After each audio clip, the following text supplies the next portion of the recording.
Welcome to another episode of My Take, where we talk basketball and boxing. So today I want to talk about Stephen A. Smith and on his take in a personal attack he had against Ben Simmons. Now, I understand that as an athlete, you're going to have to take a lot of constructive criticism, right? But this here is no constructive criticism. This is the public beatdown of another African American, as they always does, right? Because you don't see this with no other sport, no other athlete of a white individual. You do not see this. He do not talk this way about other ethnicities when he have a public disagreement or he have a disdain for how a athlete actually plays the game. Now, this man did not just talk about this man's game, which is Ben Simmons. Ben Simmons didn't play any games, right? This man is going personal, calling this man pathetic, not knowing how, matter of fact, he does know how it's going to impact how other people see him and how people start calling him names. And one of the other things that he did was he did this to a basketball player by the name of Kwame Brown, right? Tried to basically denigrate this man, tried to say the worst thing about this gentleman, all because they needed help to institute at least the one and done rule, because Kwame Brown was the first player ever to come out of high school. And so Stephen A. Smith wanted to make sure that nobody else went from straight to high school to the NBA, even though they had other players like LeBron James, Kevin Garnett. They had other players, right? But what he was trying to do was implement at least a one and done rule. Why? Because if they went to a college, then they able to basically make money by doing jerseys and ticket sales and all those sorts of things, right? Even though at the time colleges was not paying these athletes, so they wanted help to basically try to avoid as many high school students coming from high school straight to the NBA as possible.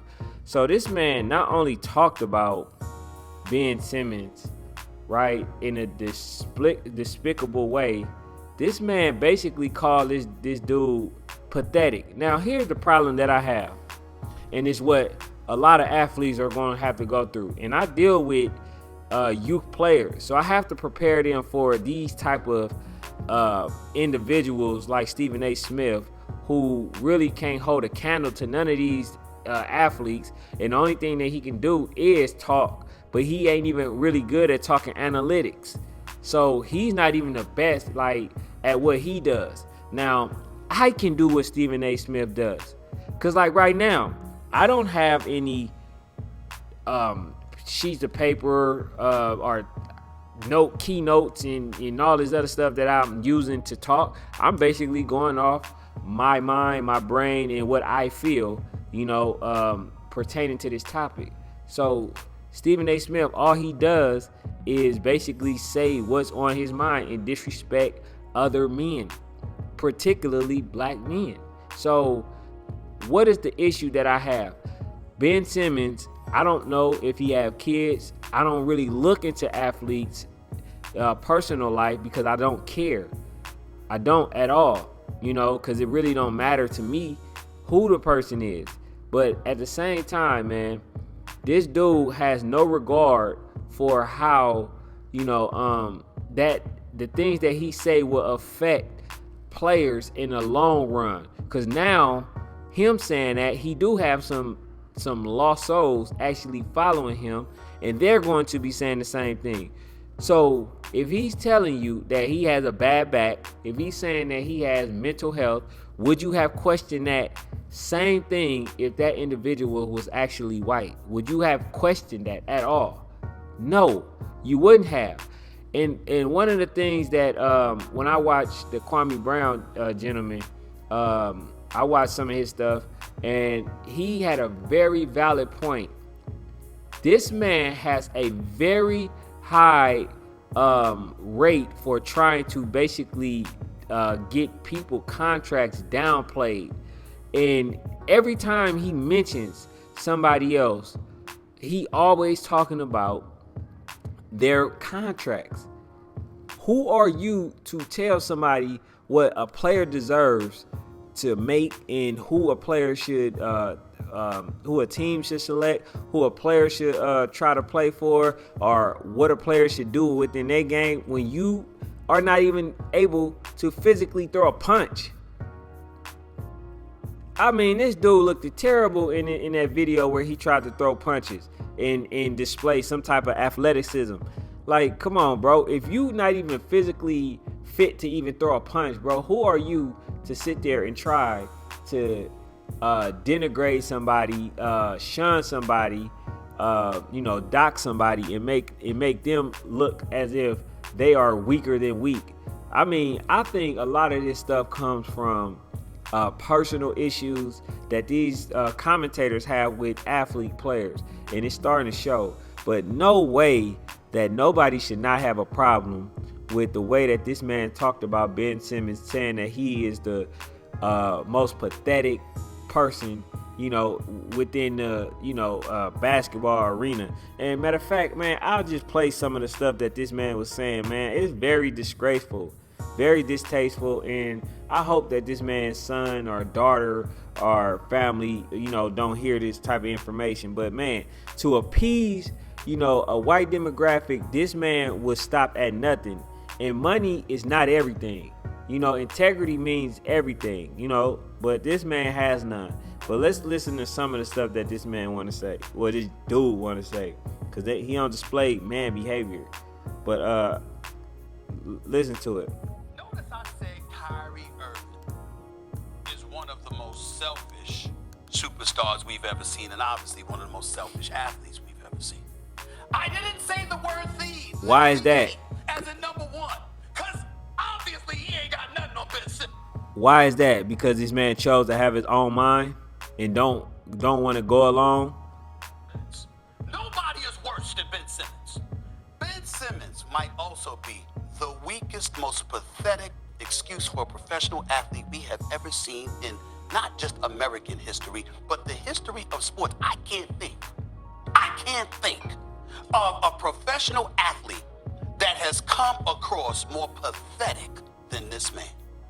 Friday on Countdown. I can think of a man that comes off more pathetic than him is you. You come off more pathetic than him. Even though you said athlete, but you had to clarify that. You come off way more pathetic than that man. Play game 4. I said, excuse me, it's 72 hours from now. I'll wait. I'll wait. I said, I'll wait. It's 72 hours from now. Come to me Monday, because that brother ain't playing. You know why? Because if you're going to play for game 4, why wouldn't you play for Saturday's game 3? It's 2-0. You see what Boston's doing to your teammates. If you got anything, that's the game you wanted to be in. Not when you down 3-0. There's no way in hell he was going to play tonight. And I'm telling you something right now. As a result, there's certain facts that need to be thrown out there. Daryl Morey won this trade now. I got to stand up and be like, Daryl Morey, my bad, brother. I thought you lost Same the trade. here. I thought you lost this trade. I'm thinking Ben Simmons with Seth Curry, with Andre Drummond and 2 first-round picks. You got hoes. Daryl Morey knew something the rest of us didn't. My apologies, Daryl Morey. He won this damn trade because I don't give a damn how James Harden doesn't look like James Harden in Houston. Still can ball, still can give you 20 and 10, all right, but he's not the James Harden in Houston. I don't give a damn. He could average 5 points, and he's a better product than Ben Simmons. That's how pathetic Ben Simmons is right now. So Daryl Morey clearly won the trade. Number 2, let me say this on national television to Mr. Rich Paul for Clutch Sports. Here you go with the money. You have to get rid of Ben Simmons. It's bad for business. You can't represent this dude.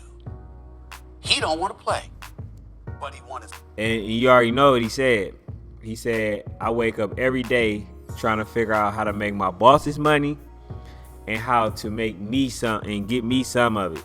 So this is his way of doing that. Money. like you said, the outfits that he's wearing, the stuff that he's posting on social media. I promise you, you'll see him in LA or Calabasas. I promise you, you're gonna see him in South Beach. How much you want to make a bet his back injury ain't gonna be bothering him then? I told y'all we still trying to find out. Did he hit a pothole on the New Jersey Turnpike? Was he getting his groove on and tweaked his hip or something? Is that why the hell he got a bad back? Don't you notice this thing about bad backs? Y'all know this as professional athletes. The back is the toughest thing to diagnose. See, with a knee, ankle, Achilles, ACL, whatever, it could be anything. The doctor can say, you're well enough. Where they can't do that is with the back.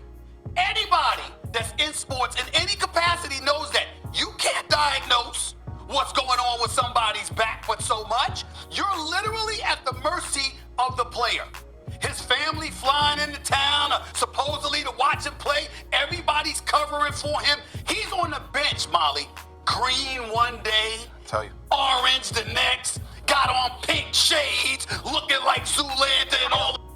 Now let me ask y'all a question. Does that sound like basketball to you? Do that sound like basketball? That sound like a personal attack.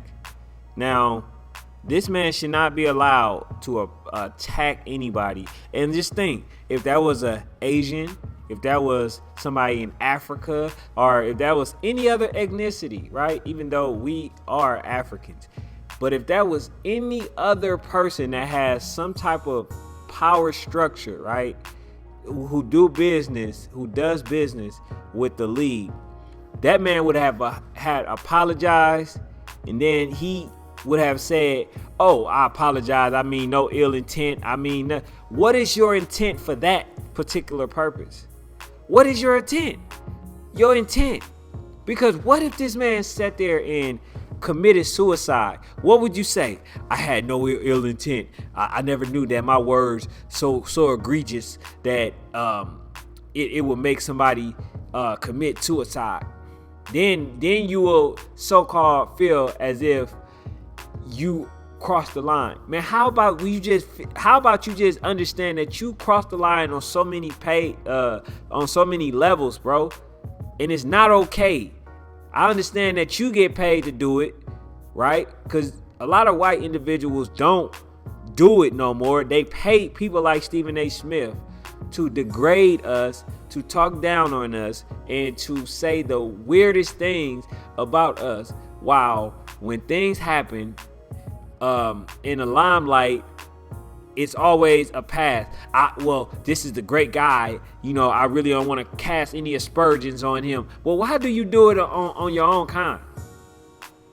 Do you feel like you got the right to do that? You feel like that is warranted? It ain't. I'm gonna tell you that now, bro.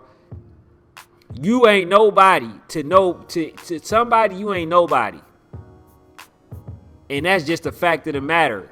You feel what I'm saying? So at the same time, man, you know, I hope that this dude can change, but right now he's a cancer, you know, to the black community, man. And I don't even want to go racial because I have no issue with nobody. I didn't have to say that. I just said it. But, you know, this dude, he's bad because I deal with youth players and I fear that they have to run across a Stephen A. Smith and, you know, when they grow older and deal with some of these traumatic experience that they end up getting, and a lot of times from the commentators. So, you know, that's all I got for now, man, because I could talk about this dude all day. You know what I'm saying? And really, I could speak to all the worst things that this cat does. You know, there was some things when he was first trying to get in the dough, he was, you know, kissing everybody's butt. But now that he's getting paid big bucks just to talk bad about his own culture, you know, he does it gladly. You know what I'm saying? But money ain't worth everything. You know what I'm saying? You know, at some point, your integrity got to outweigh the money. You know, so that's all I got for now, man. Thank y'all for listening to my take. That's all I got for now. I'm out.